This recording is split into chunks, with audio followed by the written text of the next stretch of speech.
Welcome to #MediaDevTalk at Global Media Forum in Bonn.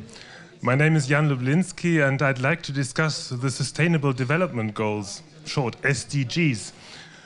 This is the framework for the future of global development and it's taking shape at the moment.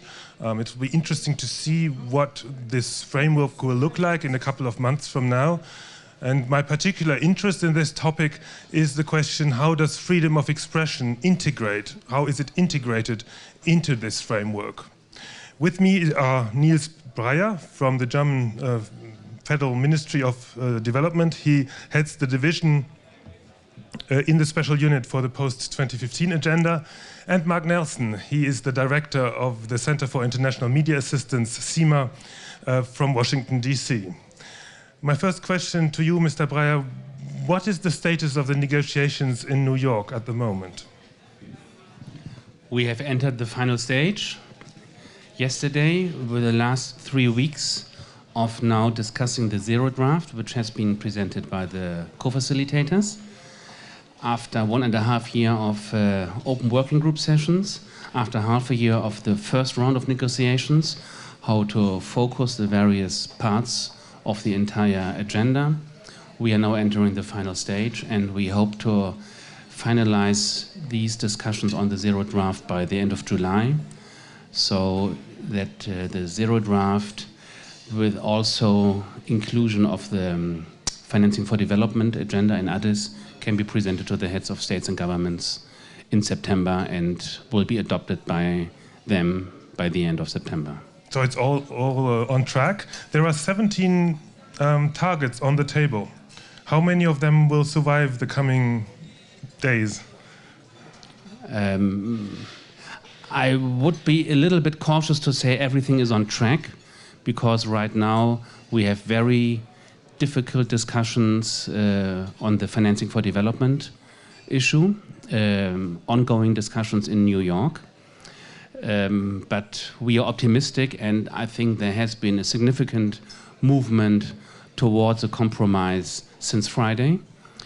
The 17 goals, I think, will survive, including the 169 targets.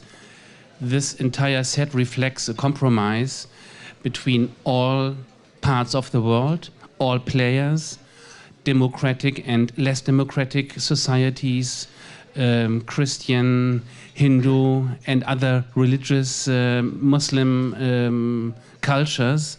I think it's a great set, and since it was adopted by the Open Working Group last year, the compromise or the consensus that this needs to be kept, this consensus has dramatically risen. So I don't see any danger for the individual goals and targets. Okay, now I move to Mark Nelson. Would you say that the issue of freedom of expression, access to information as an enabling right, as an important motor for development, is sufficiently included into this framework? Well, I'm really glad to see that that is explicitly named in the documents that are circulating right now. It's goal number 16, and it has some very good backers and some parts of the world that are really behind it, because I think media and freedom of expression are really critical to the overall outcomes of this whole process. We're going to be setting goals for the next 15 years, during which time we're going to see the same kind of dramatic changes in the media that we saw in the last 15 years.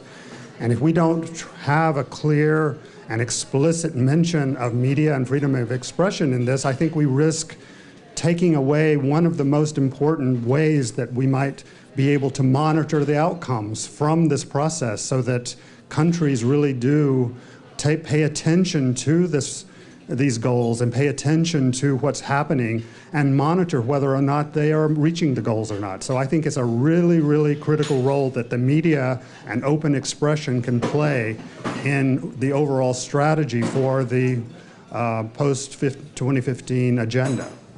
But what is on the table now is with goal 16, there's one element in it that describes actually the importance of free expression and media. That's right, and there are plans to try to monitor both access to information, and the killings of journalists, both of which are really critical ways of knowing whether or not countries are actually abiding by the Article 19 of the Universal Declaration of Human Rights, which they all signed, and which are, you know, universal goals that we've all agreed to. And we want to make sure that those things don't get left out of this agreement, as they have been in many other UN agreements. In the last round, there was nothing about media and freedom of expression in that round. So this time we're pushing quite hard to see that there's something explicit and very clear to draw attention to the importance of this. Maybe I'll ask Mr. Breyer, what is the specific challenge for this goal 16, which is a governance goal? What is the challenge in the political negotiation process for this goal?